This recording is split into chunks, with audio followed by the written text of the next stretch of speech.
O's Little Book of Calm and Comfort by the editors of O, the Oprah Magazine. Read for you by Helen Litchfield, Cynthia Hopkins, Gabra Zackman, Fliakos, and Adam Gruper.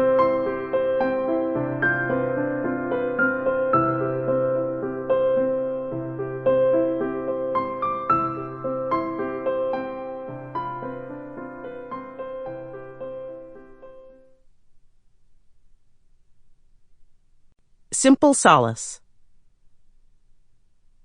Dear old world, she murmured, you are very lovely, and I am glad to be alive in you. Lucy Maud Montgomery, Anne of Green Gables. Ride it out. Robin Rahm. I come from a long line of worriers. It's in my blood.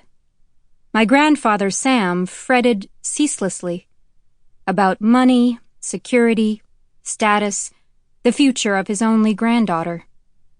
When I quit my government job, with its regular hours, pay raises, and benefits, to pursue a creative writing degree, Sam, who'd lived through the Depression, clutched at his balding head and wailed.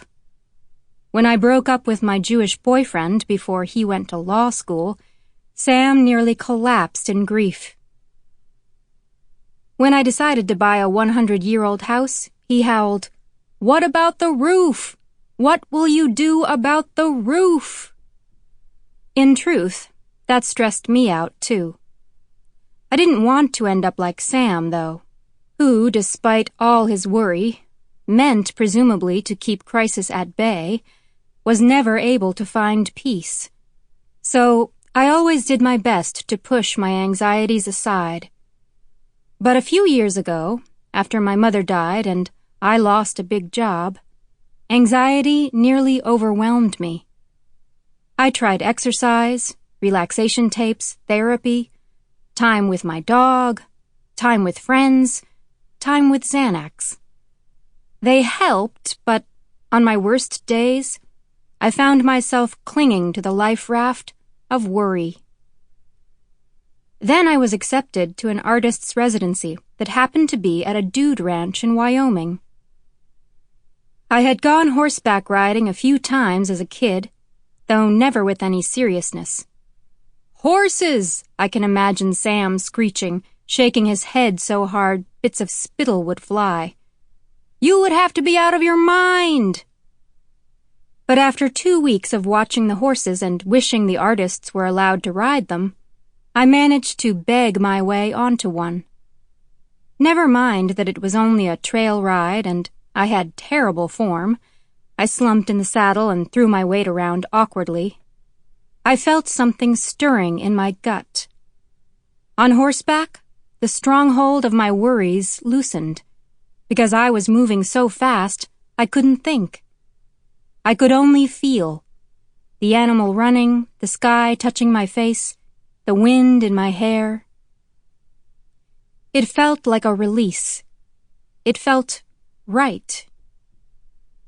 When I returned home to Oregon after the residency, I found a barn and a trainer. Upbeat, not at all anxious, and before long, I was cantering bareback and learning to train troubled horses. My favorite is a retired thoroughbred named Jake, a chestnut gelding with liquid Disney eyes. Jake can move fast, and when he does, I feel myself slide into myself, like a penny into a slot. I lean in, and that horse keeps going, faster and faster, until he's practically flying, and I am totally unthinking. I am simply there. "You are going to break your neck," I can hear Sam warn. But I can't worry about that. Worry isn't safe. In fact, at the barn, where horses spook at the first signs of trouble, worry shows itself for what it is, a liability. Horses... Sample complete. Ready to continue?